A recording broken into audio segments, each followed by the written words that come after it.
저는 2005년도에 결혼을 했습니다. 결혼을 하기 전에 어떻게 하면 정말 더 좋은 남편이 될 수 있을까? 그리고 나중에는 좋은 아빠가 될 수 있을까? 그런 생각을 가지면서 고민을 하던 중에 게리 체프맨이라는 사람이 쓴 5가지 사랑의 언어, 아마 읽어보신 분들도 계실 텐데요. 그 책을 제가 샀어요. 접하게 됐고 샀고, 저 한 권 이제 내 와이프가 될 사람한테도 들한테도가 아니라 선물을 했습니다. 그래서 동시에 그 책을 읽었는데, 체프맨은 그 책에서 각각의 사람들에게는 1가지나 2가지 정도의 사랑의 언어가 있다라고 얘기하고 있습니다. 자기의 사랑을 표현하는 방법들이 사람마다 다르게 있다라는 것이죠. 게리 체프맨은 그 표현 방법들이 부부 관계에서 어떻게 작용하는지를 설명하고, 서로의 사랑의 언어를 존중해 줌을 통해서 더 좋고 또 친밀한 관계를 유지하는 방법을 우리에게 가르쳐 주고 있습니다. 그래서 저는 새롭게 시작될 제 가정을 위해 제 아내가 될 사람의 사랑의 언어가 무엇인지 알기를 원했습니다. 아마 예배를 드리고 계시는 성도님들도 각자 사랑의 언어가 있을 것입니다. 그 체프맨이 얘기하는 그 5가지 사랑의 언어는, 첫 번째 인정하는 말, 그리고 함께하는 시간, 그다음에 선물, 봉사, 그다음에 신체적인 접촉, 이 5가지를 이야기하고 있습니다. 혹시 여러분들도 아마 이 나의 사랑의 언어는 이거야 아마 생각이 드시는 분도 있을 거고, 정말 맞는 것 같기도 한데 그런 분도 계실 것 같아요. 제가 이제 제 자신이 어떤 사랑의 언어를 갖고 있는지 이제 잘 알아본 결과, 저의 사랑의 언어는 인정하는 말입니다. 인정하는 말. 저에게 있어서 보여지는 행동보다 한마디의 말이 더 큰 영향을 미치기도 합니다. 말 한마디로 천냥빚을 갚는다는 속담이 있죠. 그 속담이 아마 제게 해당되는 것 같습니다. 그리고 제 아내의 언어는 저랑 다른 언어입니다. 봉사입니다. 봉사. 격려나 위로의 말을 한마디 하는 것보다 더 우리 와이프를 기쁘게 할 수 있는 것은 집에서 청소를 한번 하는 겁니다. 청소. 베큐음을 한번 돌리는 겁니다. 그럼 되게 좋아합니다. 제가 제 아내의 사랑의 언어가 봉사라는 것을 알고 있지만, 간혹 착각할 때가 있고 잠깐 잃어버릴 때가 있습니다. 그럴 때마다 저는 이제 무릎을 치면서 내가 왜 그랬나 그렇게 후회할 때도 있습니다. 바쁘다는 이유로 또 그 아내가 원하는 그러한 것들을 제가 잃어버렸을 때는 정말 하루가 고난이 됩니다. 고난. 하루만이 아니라 일주일 정도 갈 때도 있고요. 그런데 바로 다음 식사 메뉴가 바뀌고 또 눈빛이 바뀌고 굉장히 힘들어지죠. 제가 이 말씀을 드리는 이유는 부부 간의 관계, 그리고 친구들 간의 관계, 사람 간의 관계에 있어서도 우리가 서로를 어떻게 이해하고 서로를 어떻게 받아들여주는지가 너무나 중요한 것인데, 하물며 하나님과 우리와의 관계, 하나님과 우리와의 관계에 있어서도 내가 정말 하나님이 어떤 분이신지를 아는 것, 그리고 내가 누구인지를 아는 것, 그것은 너무나 중요하다라고 말씀을 드리기 위해서 말씀을 드린 것입니다. 요한복음 1장 18절에 말씀하고 계십니다. 본래 하나님을 본 사람이 없으되 아버지 품에 독생하신 하나님이 나타내셨느니라. 하나님은 예수 그리스도를 통해 자기 자신을 우리에게 보여주신 것입니다. 다른 말로 하면 예수 그리스도께서 바로 하나님이시라는 것입니다.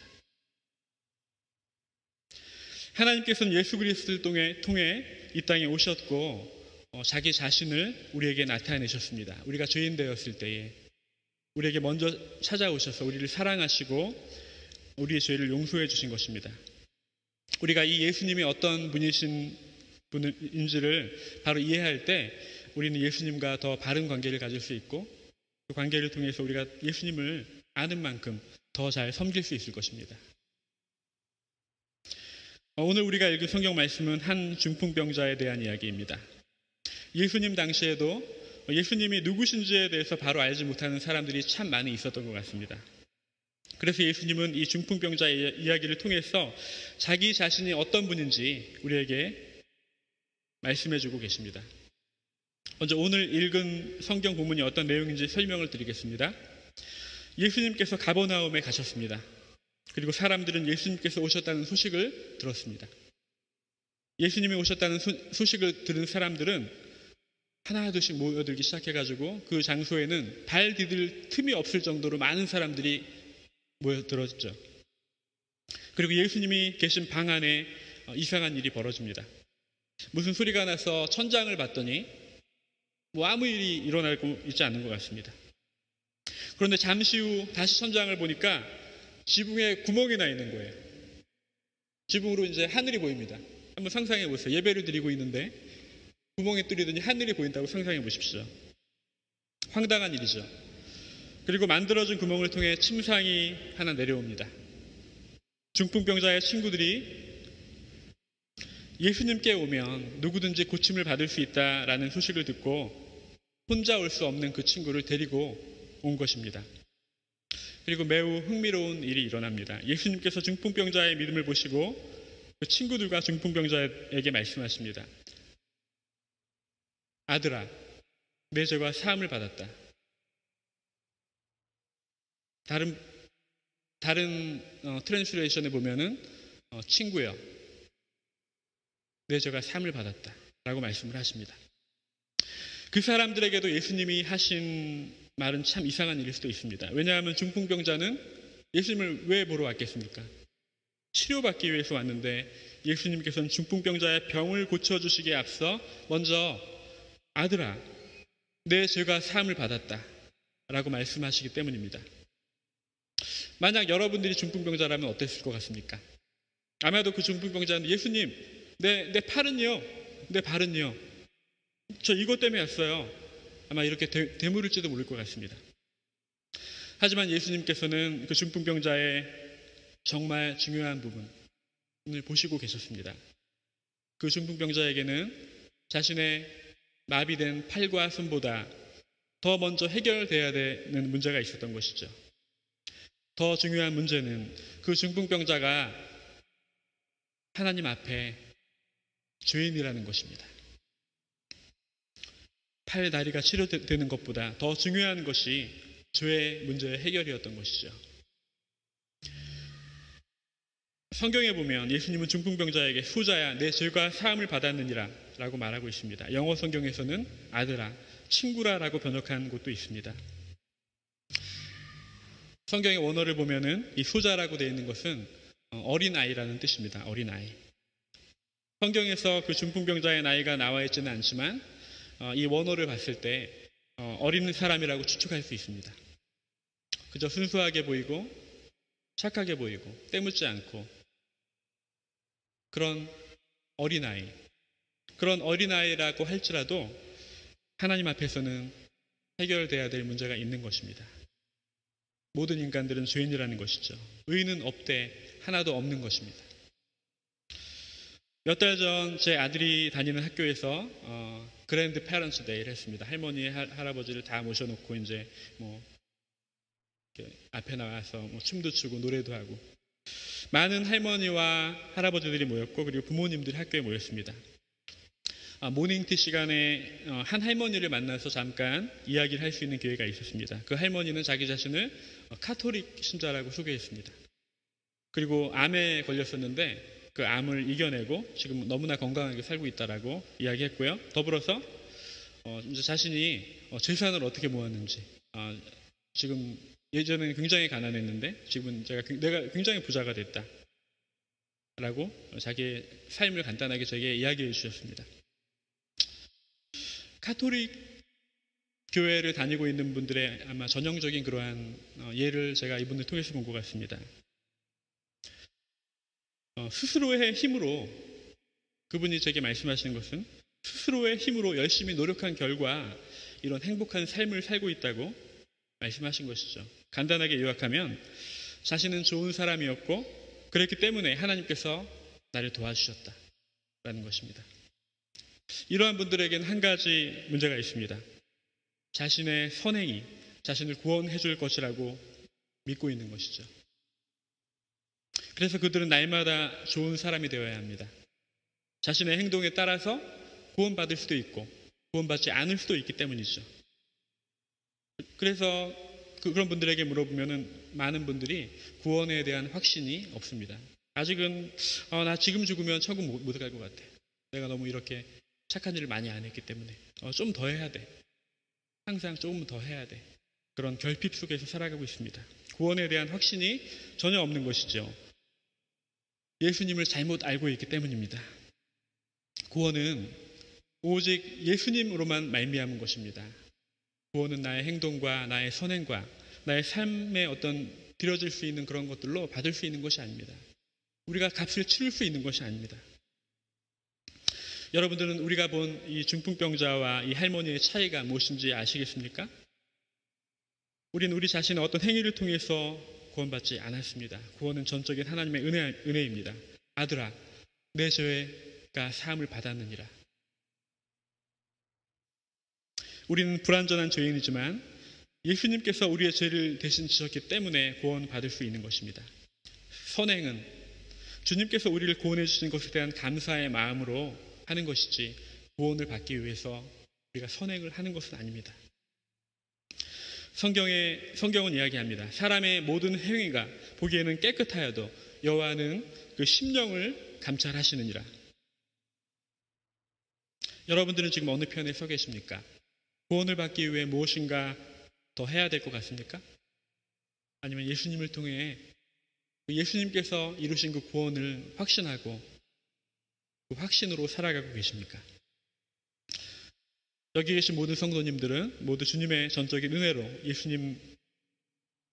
우리의 죄를 대신 예수님 때문에 구원받은 것을 확신하는 분들인 줄 믿습니다. 지금부터 오늘 우리가 읽은 본문에 나오는 세 가지 부류의 사람들에 대해서 살펴보도록 하겠습니다. 첫 번째 부류의 사람들은 예수님이 어떤 분인가에 대해서 좀 불충분하게 알고 있는 사람들입니다. 그 바깥에 있던 많은 사람들, 그 예수님의 소문을 듣고 왔던 사람들. 두 번째 부류의 사람들은 예수님이 어떤 분인가에 대해서 잘못 알고 있습니다. 전혀 잘못 알고 있습니다. 예수님이 바로 앞에 계시지만 그 예수님이 어떤 분인지 전혀 이해하지 못하고 있습니다. 그리고 세 번째 부류의 사람들은 예수님이 어떤 분이신지에 대해서 아주 바르게 알고 있는 사람입니다. 참 흥미롭게도 이 세 부류의 사람들은 예수님이 이 땅에 사셨던 시대뿐만 아니라 지금 우리가 살고 있는 시대에도 동일하게 존재하고 있습니다.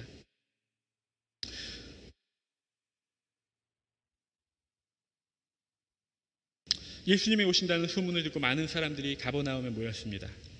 그 사람들은 예수님의 기적의 소식을 듣고 모여들었죠. 그러나 예수님께서는 그 자리에 모인 사람들에게 기적을 행하시기에 앞서 성경을 가르쳐 주십니다. 성경을. 첫 번째 사람들은 많은 군중들입니다. 군중. 이 사람들이 예수님께 나온 이유는 삶의 문제들을 해결받기 위해서였습니다. 병든 몸, 풀리지 않은 문제, 해결받고자 하는 것들 때문에 예수님께 나온 것이죠. 하지만 예수님께서 사람들의 병들을 고쳐주시고 기적을 행하신 이유는 우리에게 하나님 나라에 대해서 말씀해 주시고자 하심이었습니다. 이분들은 예수님이 어떤 분이신가에 대해 조금은 알고 있었지만 더 중요한 부분은 놓치고 있습니다. 육체의 치료보다, 문제의 해결보다 더 중요한 것은 예수님께서는 죄를 사하는 권세를 가지고 있다는 것을 아는 것입니다. 이 사람들은 중풍병자에게 큰 걸림돌이 됩니다. 내 친구들이 병상을 들고 온 것도 무거웠을 텐데 길이 막혀서 그 사람들 때문에 지붕을 뚫고 와야만 했습니다. 본문의 마지막 부분에 많은 사람들이 예수님이 중풍병자에게 보여주신 죄사함과 치유에 대해 놀랐다고 이야기합니다. 하지만 놀랐을 뿐, 그뿐입니다. 성경은 그 사람들이 구원받았다고는 기록하고 있지 않습니다. 우리도 성경의 진리를 바로 이해하지 못한다면 이런 사람들이 될 수 있다는 것이죠. 교회에 오래 다닌 것 때문에 새로 온 사람들에게 도움을 주기보다 오히려 걸림돌이 될 수도 있다는 것입니다. 성경을 알고 이해했지만, 그리고 예수님이 하신 것들을 보고 놀랬지만 그때뿐입니다. 삶 속에 전혀 적용이 없는 것이죠. 두 번째 부류의 사람들은 예수님에 대해 잘못된 이해를 갖고 있습니다. 두 번째 사람들. 그런데 정말로 흥미로운 것은 그 사람들이 누구일까요? 성경을 가르치는 선생님들입니다. 성경을 가르치는 선생님들이 예수님을 전혀 모르고 있는 것입니다. 눈 가리고 소경을 인도하는 것이죠. 그리고 그들은 예수님과 가장 가까운 곳에 있었죠. 아마 특권이 있었기 때문에 아마 그곳에 들어갈 수 있었을 것 같고요. 한 방에 계신 예수님께서 그들이 기다리던 메시아라는 것을 그들은 전혀 알지 못했습니다. 그리고 그들이 누리고 있는 것들이 예수님보다 더 중요했기 때문에 정작 예수님이 오셨지만 예수님이 메시아라는 것을 인정하지 않습니다. 어쩌면 인정하고 싶지 않았을지 모르겠습니다. 그리고 그들은 도리어 예수님께서 죄를 사하셨기 때문에 참담하다, 예수님께서 신성모독을 했다라고 예수님을 어큐스합니다. 하나님만이 죄를 사할 수 있는데 네가 뭔데 죄를 사해, 이렇게 이야기하고 있는 것입니다. 하지만 예수님께서는 자신이 이 땅에 죄를 사하는 권세가 있다는 것을 말씀해 주시기 위해 중풍병자의 병을 고쳐주신 것입니다. 죄를 사해 주신 것입니다. 죄를 사할 수 있는 분은 단 한 분, 하나님뿐이시죠. 예수님이 하나님만이 할 수 있는 일을 하고 계십니다. 바로 예수님께서 하나님이시라는 것입니다. 아무리 성경을 가르치는 선생님이라도, 사역자라 하더라도 하나님보다, 예수님보다 더 중요하게 여기는 것이 있다면 우리는 주님 앞에 이들처럼 걸림돌이 될 수밖에 없습니다. 우리가 깨어있지 않고 우리의 경험을 믿고 또 매너리즘에 빠지고 그렇다면 우리도 이 사람들과 같이 될 수 있다는 것이죠.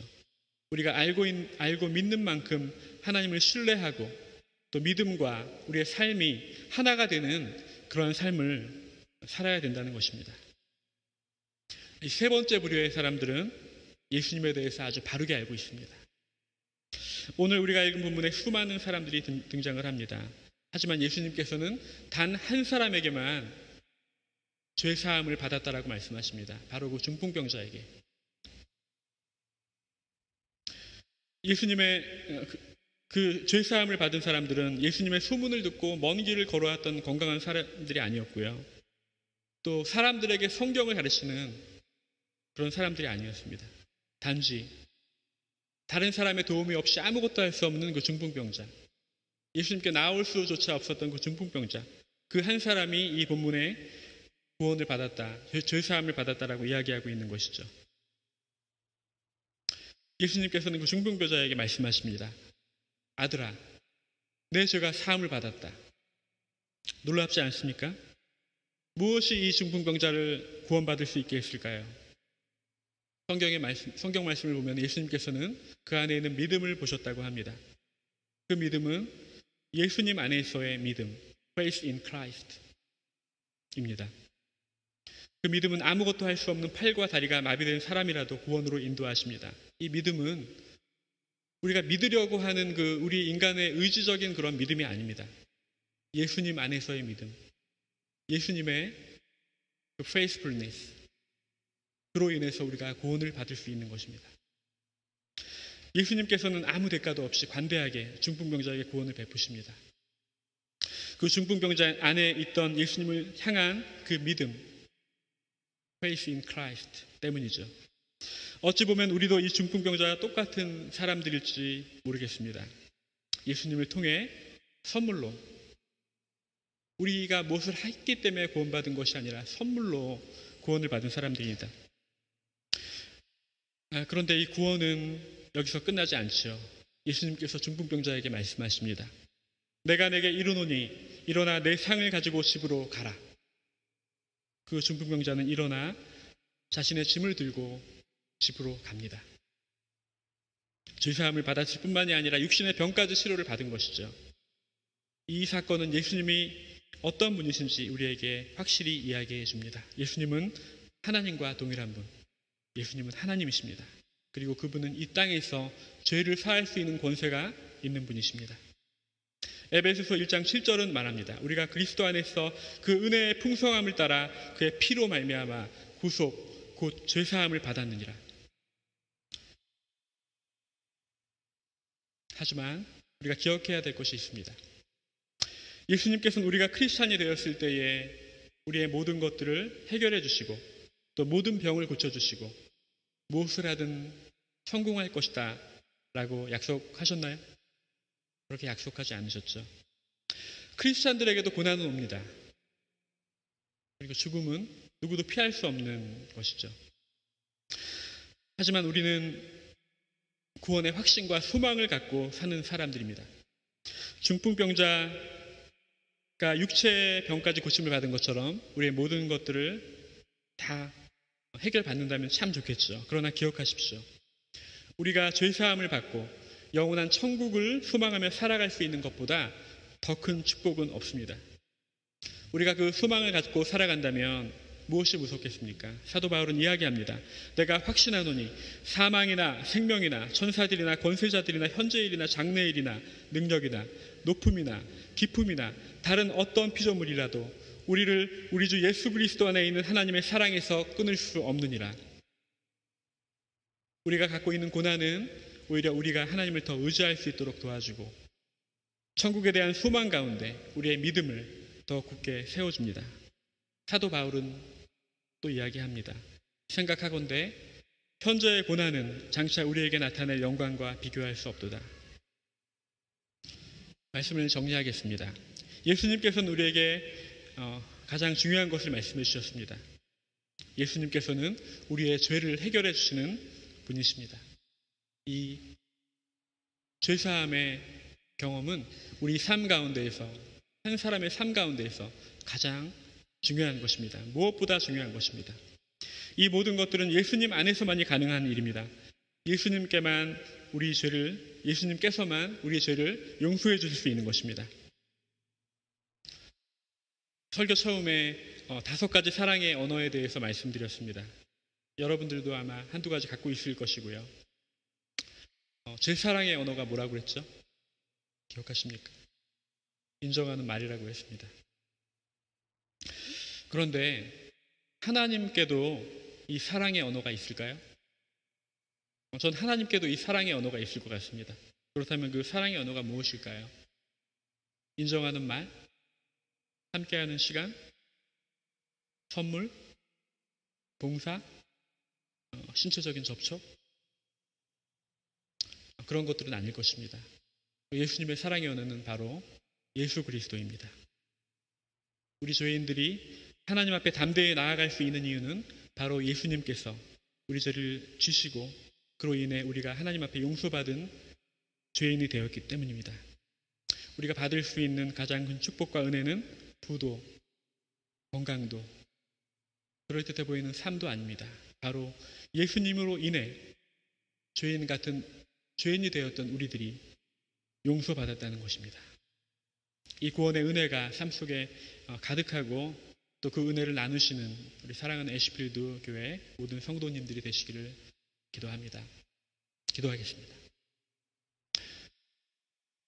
하나님 아버지 감사합니다. 우리에게 참된 진리가 되시고 또 우리의 죄를 용서해 주시고 또 예수 그리스도를 이 땅 가운데 보내주셔서 정말 구원의 확신을 갖고 우리가 살아갈 수 있도록 도와주시니 감사합니다. 우리가 예수 그리스도께서 우리 가운데 행하여 주신 그 사랑과 은혜를 항상 기억할 수 있도록 주님 도와주시고 그 은혜 안에서 하나님 앞에 살아갈 수 있도록 주님 도와주시옵소서. 세상에 많은 사람들이 예수님이 어떤 분인지 잘 모르고 또 예수님을 대적하기까지 하는 이 시대에 우리는 살고 있습니다. 그러나 우리가 항상 기억할 것은 바로 예수님께서 하나님이시고 예수님께서 이 땅 가운데 우리의 죄를 사하는 권세가 있는 분이신 것을 우리가 기억하며 살아갈 수 있도록 또 알지 못하는 사람들에게 전할